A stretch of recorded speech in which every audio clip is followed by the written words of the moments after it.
Mandi Schwartz Memorial Hockey Tournament is ongoing in Wilcox, in Milestone, in Avonlea. They should use Rollo as well. It's great. Joining us on the line right now, Mary Beth Challoner from Notre Dame's Director of International Hockey Programs, former U of T Athletic Director and Division I hockey player, Notre Dame alumni. Where did you play D1? I didn't play D1. I played in U Sports, so I played at the University of Toronto.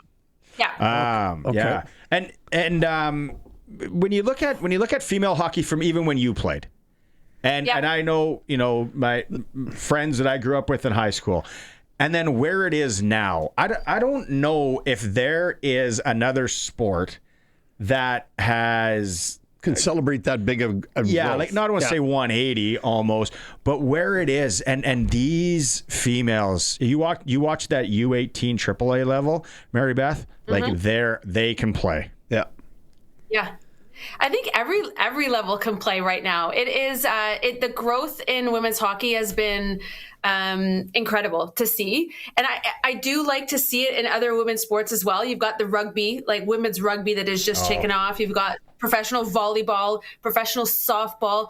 You've got the soccers that have just taken off, and kind of that growth through there. But it really, the PWHL was one of the ones that that got themselves together finally. Women's hockey had a couple of goes at it, but they got themselves together, led by Jana Hefford, who happens to be a former teammate of mine, and have they found the formula, I think, and they started off with the original six, much like they did in the NHL side, and that growth is going to be steady, but it looks solid. It looks like on a good foundation. But I think the young girls of today can now see where they can go, and they can go beyond playing at a university level. They can go beyond, that cycle of Olympic cycle and national team cycle. They can actually play this now significantly into a pro level. And I think when you see that, it's said many a times, and it's a good cliche right now, is if you can see it, you can be it. Well, girls right now in hockey can see it, and so they want to be it. I talked to Wade about this yesterday, and female hockey and what Notre Dame is doing, recruiting and going to spread the message in Asia, in Japan. Yep. Around there. What can you talk about there? Because I'm sure you've been over there and, talking about, hey, here, this is what we can offer you in Notre Dame. Oh, that's a big message, because right now in Asia, I've done 2 trips over there. And it's obviously there's a lot of growth on the men's side, and that continues to grow. But every conversation I'm in, I ask about where the girls are.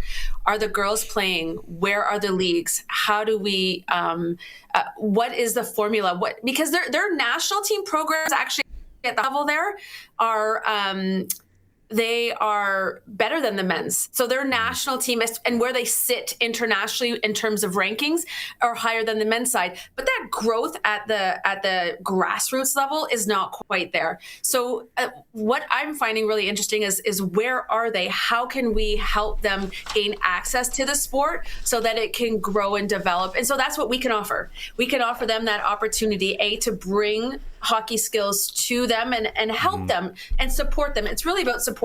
But we talk to a lot of families, parents who are first generation hockey people. They've never been in this sport, but their kids have taken a liking to it for whatever reason. A lot of Cole McCarr and Connor McDavid fans. And that's how they've kind of accessed the sport, is through some of these international superstars. So the parents are now trying to figure it out.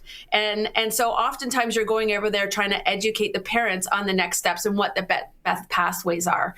But it's really about growing the grassroots level.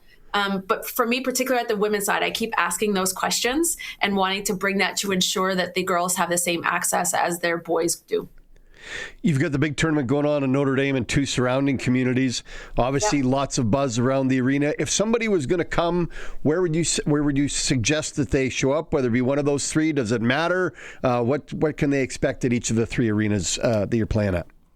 I don't think it matters. All of the age groups are kind of rotating, and you get a glimpse at any arena that you go to. I just finished watching it's still going on. They're late in the 3rd period.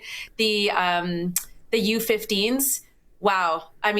Talk about seeing it at that age group and those 13 and 14-year-olds. And I mean, they're skating way faster than I think I did at 13 and 14. Yeah. So it's great to see. It's great hockey, I think, to answer your question, at any of the spaces you go to, and you're going to see a variety of teams. Right now, we've got about 40 scouts, too, walking around all 3 towns and into those arenas. So it's great to see the attention. I just walked past 2 from the University of Maine. So it's great to see the attention and knowing that some of the best youth hockey is here, and that the scouts from different universities are looking at this tournament to do their scouting. Very cool. Okay, I got about a minute left. I got to ask you this though. I have a U13 AA girl playing. Loves the sport. Always have. And like you said, they're so good nowadays. I find it so interesting.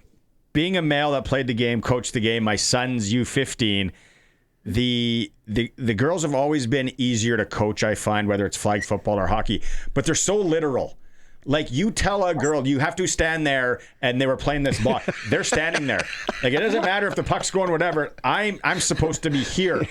What advice can you give me?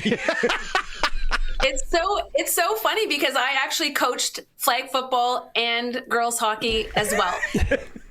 And I think much like the boys, some of the girls do, and some of the girls really have a feel for it.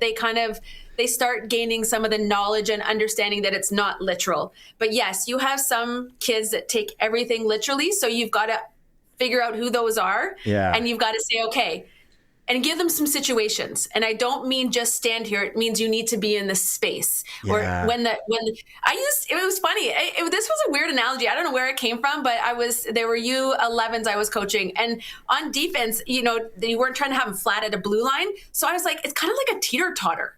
Like, if your partner is down, someone's got to go up, and then vice versa. If the puck goes around, someone's got to go down. So if you go down, someone's got to come up.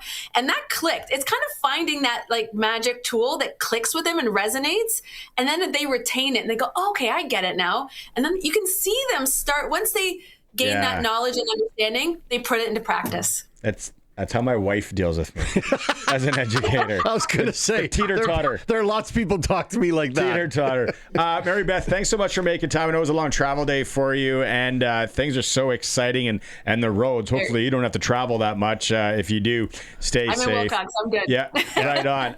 Thanks for doing this. Have a great weekend out there. Thank you for having me. All the best.